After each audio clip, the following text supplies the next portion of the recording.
Battle! Pull! Oh! Woo! Yeah! Woohoo!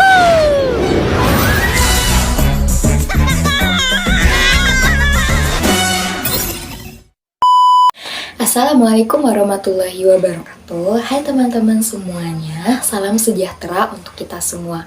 Perkenalkan, nama saya Sinta Wahyuni dengan NIM 23017024. Saya berasal dari Prodi Sastra Indonesia, Fakultas Bahasa dan Seni Universitas Negeri Padang tahun 2023. Pada kesempatan kali ini, saya akan menjelaskan kepada teman-teman semua tentang salah satu materi dari mata kuliah Ilmu Budaya Dasar dengan dosen pengampu Ibu Hanifah Yuliasari, SSMA, di mana materi tersebut adalah tentang manusia dan keindahan.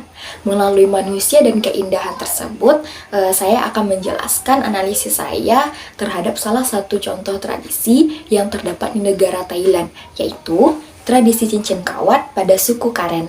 Sebelum itu, apakah teman-teman semua sudah tahu apa itu manusia dan keindahan, serta bagaimana hubungan dan keduanya? Tentunya belum, bukan? Baiklah, mari kita bahas bersama-sama. Check it out!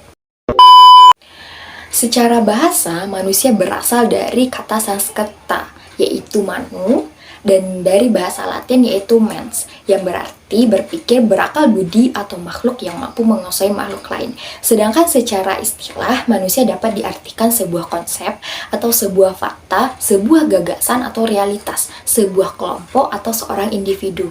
Dan secara biologi, manusia diartikan sebagai sebuah spesies primata dari golongan mamalia yang dilengkapi otak berkemampuan tinggi. Jadi teman-teman semua, manusia adalah makhluk ciptaan Allah yang paling sempurna dibandingkan dengan makhluk lainnya. Karena manusia mempunyai akal dan pikiran untuk berpikir secara logis dan dinamis, dan bisa membatasi dirinya dengan perbuatan yang akan ia lakukan. Dan kita pun bisa memilih perbuatan mana yang baik atau perbuatan yang buruk untuk kita sendiri.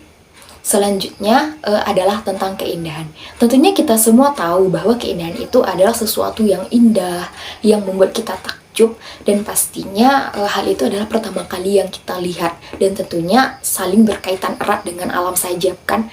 Namun teman-teman semua, ternyata pengertian keindahan itu banyak loh. Yang pertama, keindahan itu berasal dari kata indah, yang artinya adalah bagus, permai, cantik, elok, molek, dan sebagainya. Menurut Delienggi dalam bukunya Garis Besar Estetik, filsafat keindahan dalam bahasa Inggris, keindahan itu diterjemahkan dengan kata beautiful. Dalam bahasa Prancis katanya beau, dalam Italia dan Spanyol bello. Yang kedua, keindahan itu dalam arti luas merupakan pengertian yang semula dari bangsa Yunani dulu, yang di dalamnya tercakup pula kebaikan. Plato misalnya menyebut tentang watak yang indah dan hukum yang indah. Yang ketiga, sedangkan menurut Aristoteles, keindahan itu sebagai sesuatu yang selain baik juga menyenangkan. Plotinus menulis tentang ilmu yang indah, kebajikan yang indah. Dan yang keempat, keindahan itu dikenal dalam arti estetis yang disebutnya simetria. Untuk keindahan berdasarkan penglihatan dan harmonia, untuk keindahan berdasarkan pendengaran. Wah, ternyata banyak yang teman-teman arti dari keindahan itu. Jadi teman-teman semua dapat kita simpulkan bahwa keindahan itu bukan hanya yang berkaitan dengan alam saja. Akan tetapi pengertian keindahan itu sangatlah luas, meliputi keindahan seni, keindahan alat, keindahan moral, dan keindahan intelektual. Kemudian bagaimana sih hubungan manusia itu dengan keindahan? Ayo, bagaimana? Ayo. Manusia memiliki hubungan yang erat dengan keindahan dalam berbagai aspek kehidupan. Mereka menikmati keindahan dalam seni alam, keindahan dalam seni alam, moral, dan intelektual. Keindahan memberikan ketentraman, memberikan kenyamanan, dan tentunya memberikan kepuasan hati bagi manusia. Manusia juga menciptakan keindahan melalui seni dan budaya yang tentunya terinspirasi dari keindahan alam tersebut. Keindahan alam yang dianugerahkan oleh Tuhan dimaksudkan untuk kemakmuran, untuk kebahagiaan, dan kesejahteraan manusia. Selain itu, manusia perlu melestarikan keindahan yang ada dalam kehidupan mereka. baik melalui penciptaan maupun pemeliharaan keindahan tersebut. Dalam berbagai pandangan filsafat, keindahan ini dijelaskan sebagai sesuatu yang baik dan yang menyenangkan, serta merupakan bagian yang tak terpisahkan dari kehidupan manusia. Oleh karena itu teman-teman semua, manusia dan keindahan itu tidak dapat dipisahkan, dan manusia diharapkan untuk menjaga serta menikmati keindahan dalam kehidupan mereka. Baiklah teman-teman semuanya, kita langsung saja ke topik yang akan kita bahas pada hari ini, yaitu tentang tradisi cincin kawat pada suku Karen di negara Thailand. Salah satu suku Karen yang terkenal dengan keunikannya adalah suku Karen, atau yang lebih sering disebut dengan suku Kayen yang berada di Thailand. Suku ini mendiami perbatasan Thailand dan Myanmar. Suku Karen sebenarnya bukan penduduk asli Thailand loh teman-teman. Menurut legenda suku ini, nenek moyang mereka pernah melintasi sungai pasir mengalir. Beberapa penduduk suku ini mengasosiasikan sungai ini dengan gurun Gobi. Suku Karen telah tinggal di Myanmar selama berabad-abad loh. Wilayah mereka juga meliputi negara bagian Karen yang berbatasan langsung dengan Thailand. Sebagian penduduk suku ini kemudian menyeberang ke negara Gajah Putih atau Thailand dan menetap di sana karena adanya konflik dengan pemerintahan di Myanmar. Orang-orang Thailand menyebut mereka dengan sebutan Hill Tribes. Hal itu karena mereka menempati daerah pegunungan di sebelah utara Thailand.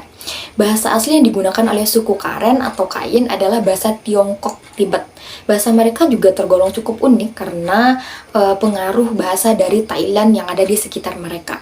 Kebanyakan penduduk suku ini menganut agama Buddha, namun mereka juga masih melakukan praktek ritual animisme, dan sebagian dari mereka juga ada yang menganut agama Kristen. Penduduk suku Karen ini tinggal di rumah panggung yang terbuat dari bambu. Bagian bawah dari rumah panggung tersebut digunakan untuk kandang hewan ternak mereka. Suku Karen ini mencari nafkah dengan cara bertani, serta juga membuat kain tenun dan berbagai kerajinan tangan. Hal itu dikarenakan mereka tinggal di sebuah desa yang menjadi objek wisata, sehingga banyak wisatawan yang dapat membeli hasil dari kerajinan yang mereka buat ketika berkunjung ke desa mereka.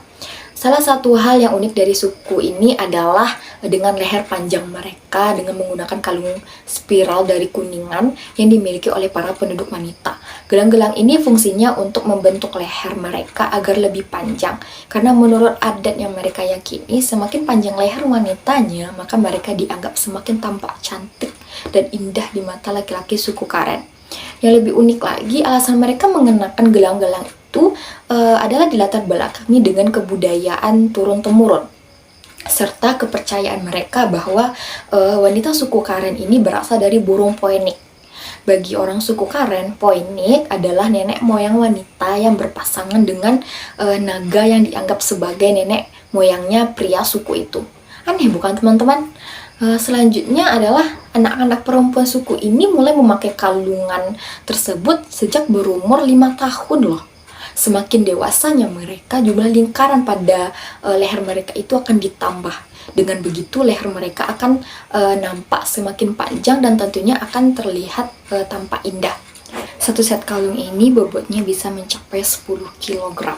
Gelang itu bisa dilepas, tapi proses pelepasannya tentu tidak mudah dan hanya dilakukan pada saat melahirkan, menikah, dan meninggal dunia. Berat gelang-gelang itu mendorong tulang selangka, tulang bahu, dan tulang rusuk turun, sehingga secara otomatis leher wanita suku Karen memanjang. Semakin panjang mereka merasa semakin mirip dengan burung phoenix nenek moyang mereka.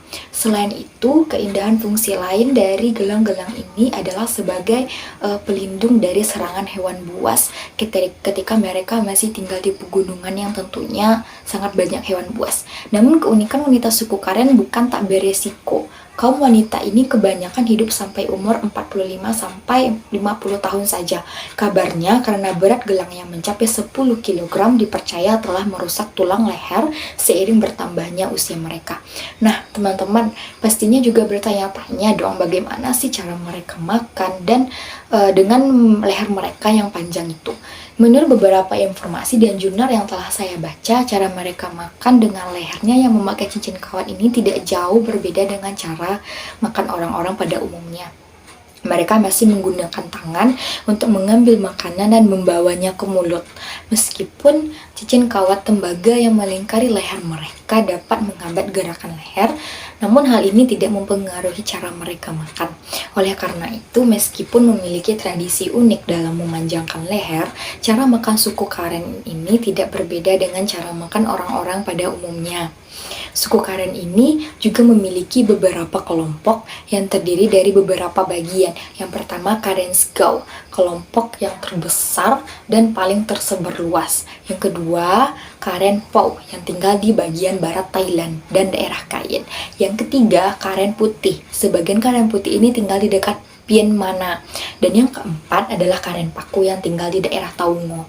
Jadi teman-teman semuanya, alasan saya menjadikan tradisi cincin kawat ini sebagai contoh dari manusia dan keindahan adalah karena bagi suku Karen sendiri, dengan memanjangkan leher menggunakan cincin kawat ini dianggap sebagai simbol kecantikan atau keindahan serta identitas dari budaya yang perlu mereka lestarikan.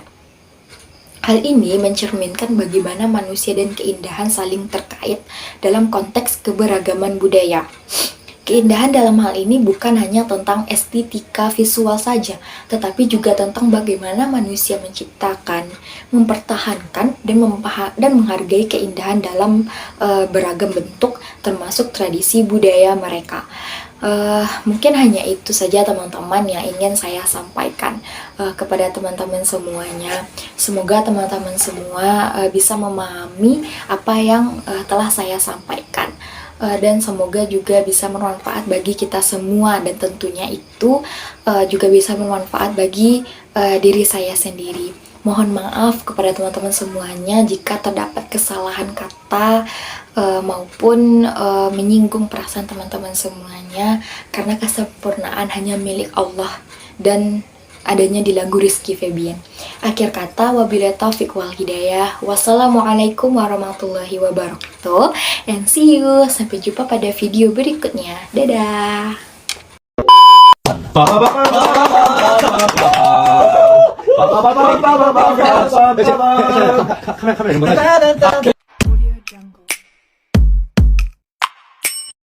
That's my